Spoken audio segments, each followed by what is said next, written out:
अच्छा, आज मैं आपको एक ऐसा इंटरेस्टिंग फैक्ट बताने जा रहा हूं जिसे आप सुन के बड़े आश्चर्यचकित होंगे। एक प्रथा चलती है, सती प्रथा। आप लोगों ने सुना होगा, राजा राम मोहन राय जी ने सती प्रथा का विरोध किया। इसके बाद में भारत में सती प्रथा बंद हो गई।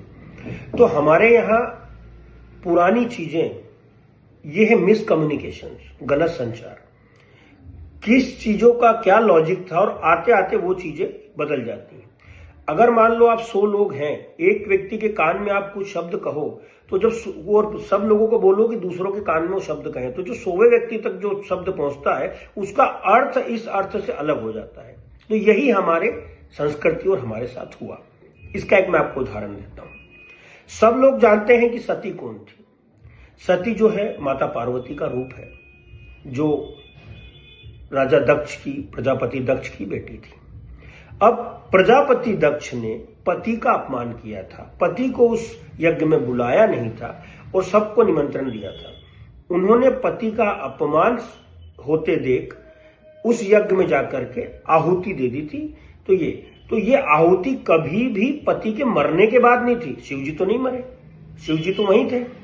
और उसके बाद जो है सती ने उसमें अग्नि में अपना शरीर झोंक दिया। अब आप बताइए, ये सती प्रथा में पति के मरने का संबंध कहां से आया? शिवजी तो जीवित हैं और माता पार्वती और सती के जो पति वो शिवजी हैं। और शिव इसमें कहीं से भी कहीं तक में पति के मरने के बाद में पत्नी के अग्नि में कूदने का लॉजिक कहां से आया?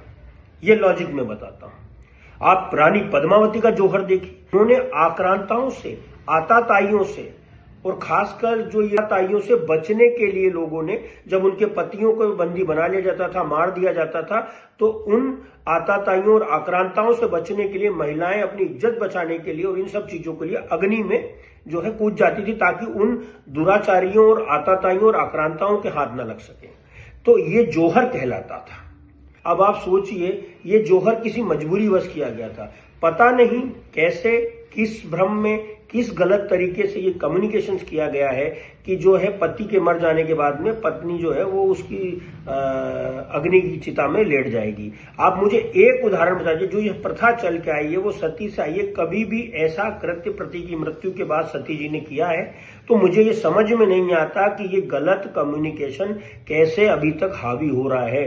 और वो व्यक्ति जो कोई सी भी चीजों को मानने लगते हैं, उसके पहले उनको उसके लॉजिकल तथ्य समझना जरूरी है कि इसका लॉजिक क्या है, कैसे ये चीज आई होगी। आज आप खुद ही सोचिए ना, सती जी ने तो ऐसा कुछ भी नहीं करा जो सती प्रथा में किया जा रहा था। उसका तो कहीं से कहीं तक उनसे कोई लेना देना ही नहीं है। वो तो दूर दूर तक संबंध नहीं है कि वो उस चीज से कैसे संबंधित हो। तो आप हर चीज को सुनने समझने के पहले अपने लॉजिक का भी प्रयोग करें, तो हो सकता है आपको सत्यता का पता चल जाएगा।